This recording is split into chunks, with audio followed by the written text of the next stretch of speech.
Ah, usual spot. Show video, yes. Seems like the usual spot anyway. Close enough. Yes, out and about.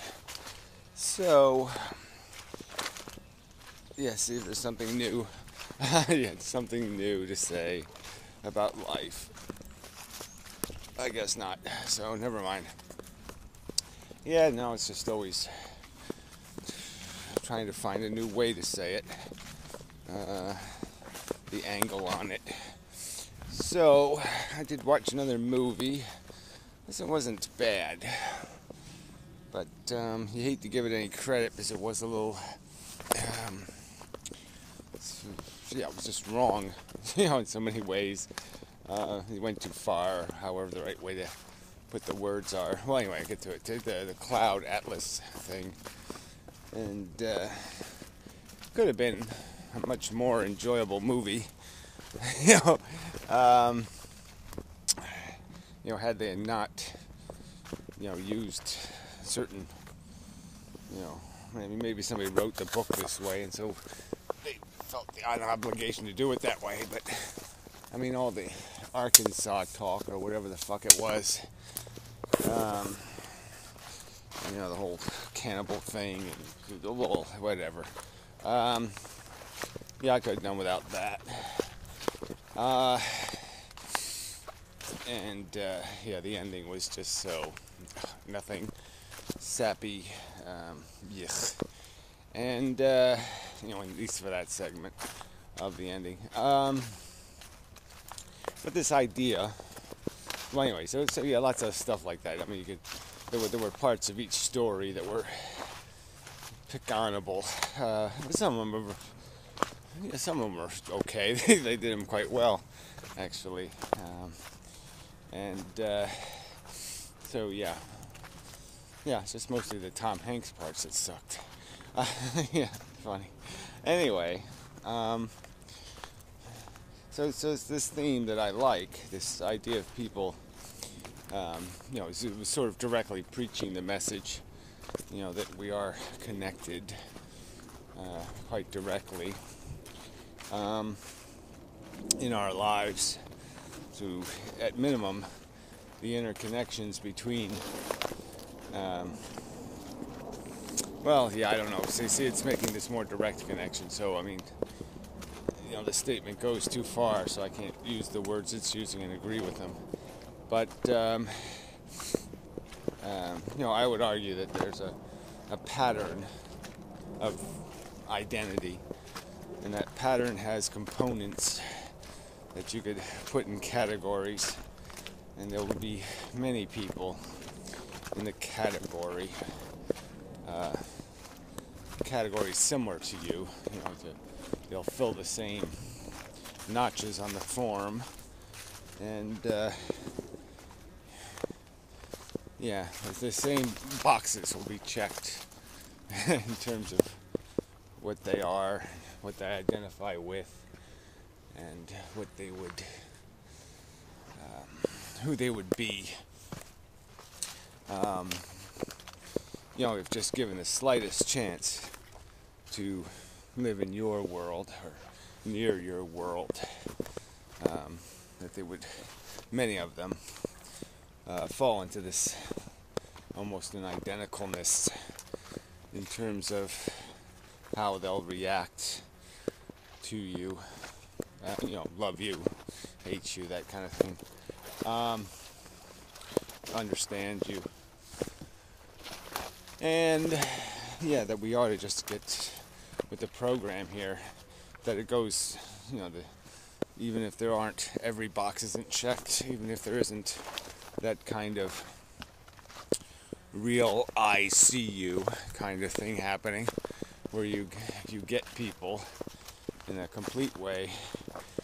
The truth is this basic struggle we can all get, we can all understand. There really shouldn't be as wide a gulf of understanding. I mean, it does seem preposterous that you can, have a relationship with a dog or a cat that's more substantial than your ability to relate to, half or most or 80% of animals of your own species. Why is that? Why is it that most dogs and almost all cats, are more I see you. You can I see you with them easier than you can with with people. And you can turn that into, I don't know what animals you want to go all the way to say that same statement about, but I think it goes back all the way to the idea of the thing that drives people away is the dishonesty, not the honesty. Animals are honest. They play you square in terms of they react to your reactions. It's not entirely true, right? An animal can be mistreated and it will mistrust you. So that's certainly true. But it, generally speaking, mistrusts you from a fear point of view rather than some sort of aggressive point of view. But then you got dogs in a pack or something, and that goes all wrong. So dogs become, kind of, as bad as, the worst of humans. And you put them in a group, and you give them visceral passion, give them need, hunger, anger. Yes, I mean that's a good example of how the subtlety of the going wrong and how it goes wrong and why it goes wrong. Usually, I guess there is a cause, something that breaks the truth or the trust, and somehow we end up feeding on each other. But that doesn't explain. I mean, people of privilege don't have any personal experience, I don't think, that drives them from their fellow man. All they have is, a bit of propaganda. But I suppose that's all you need. Even a movie can affect you in terms of making you like or dislike something. I suppose it certainly could condition you into a state of mind. So if you're, raised, with some sort of notions of what is causing any disruption to utopia, and you're able to put a face on it, even if it's just a bigoted lie. Maybe your brain goes with that. And so then you have the enemy.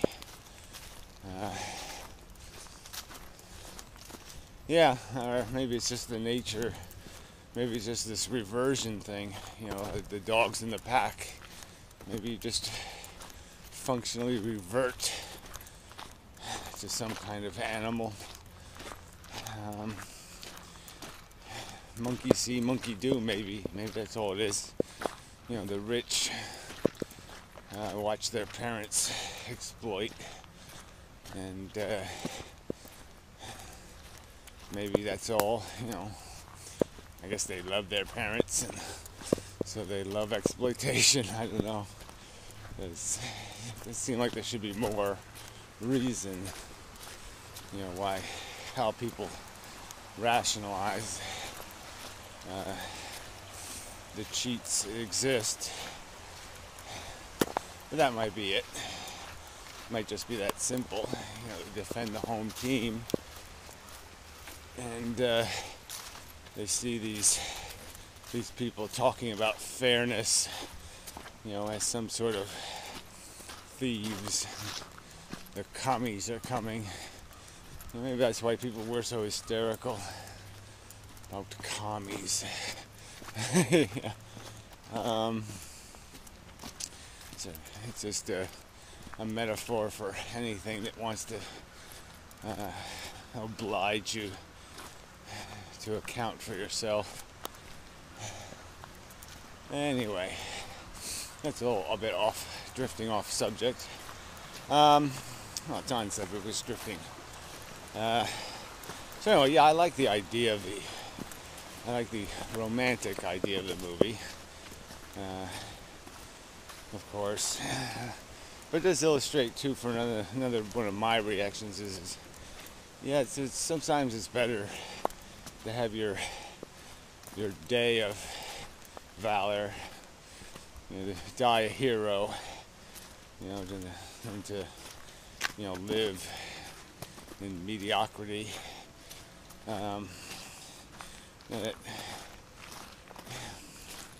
There's a certain difficulty in living a life that matters for any kind of duration of time. As I imagine, it would give you an awful lot of time. It's like being in a war for a long time. Just to wear on you, wear you down. Just the day-to-day grind of it.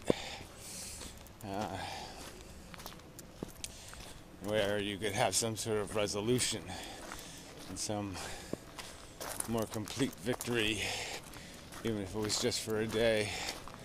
But yeah, just somehow terminating it, getting it over with, having an end, because it's going to end anyway.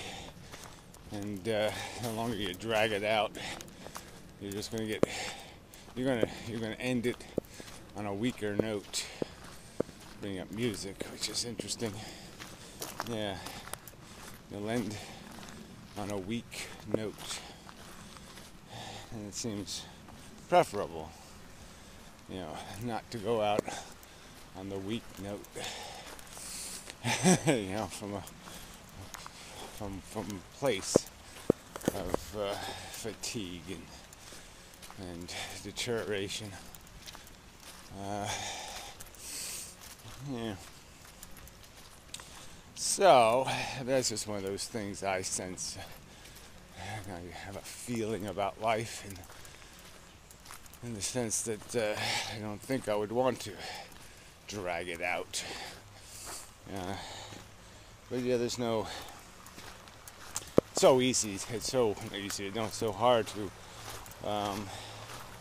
know the optimum circumstance unless it's imposed on you. It's hard to let it go. You do think there'll be even a better battle tomorrow, an even grander war to win. Yeah, so I guess that's part of it too. Yeah. Yeah, I mean, whether the war is just finding another grander pleasure to experience, whatever it is that's challenging you in your life. Yeah, there's always that perception that there's some greater purpose down there. Even when you have accomplishment, you're going to be hungry for something more. Needs another line. Needs a part two. Yeah. So we've been over that subject before. But, so anyway, I like the idea of reincarnation. But I don't like it as an explicit statement. I just like it as this idea of understanding that I have been here before.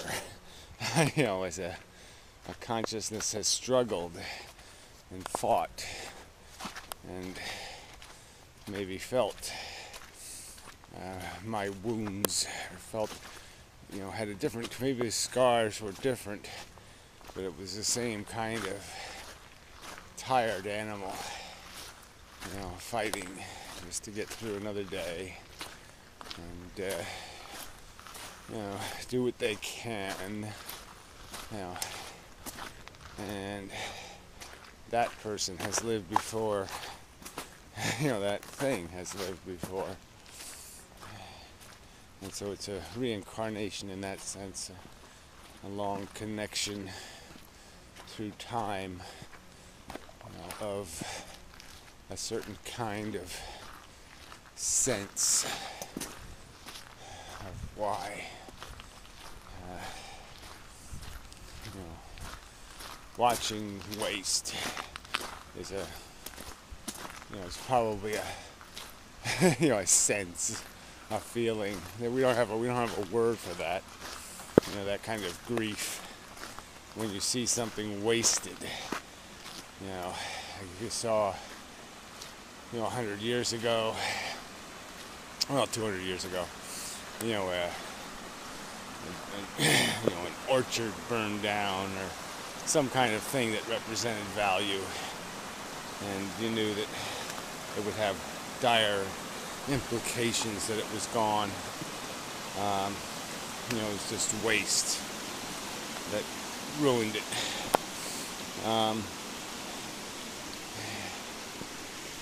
That would be somebody would witness that, sense that, and feel that, see that,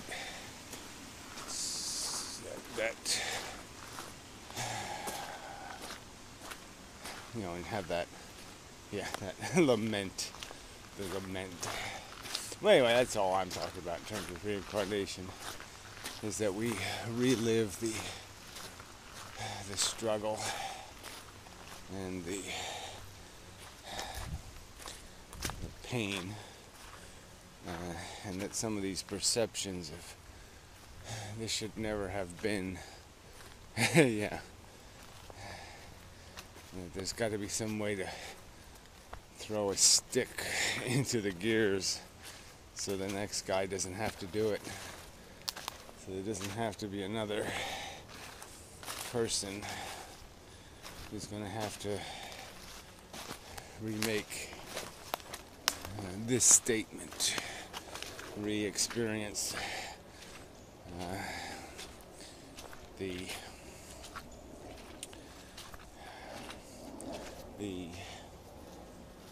cascade of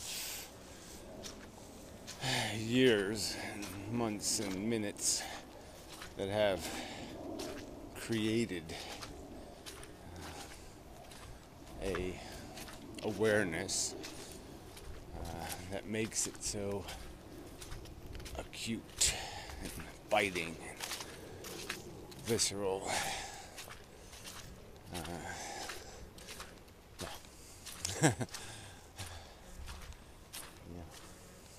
Pretty much. So anyway, till the next time, and such. Yeah, so bad.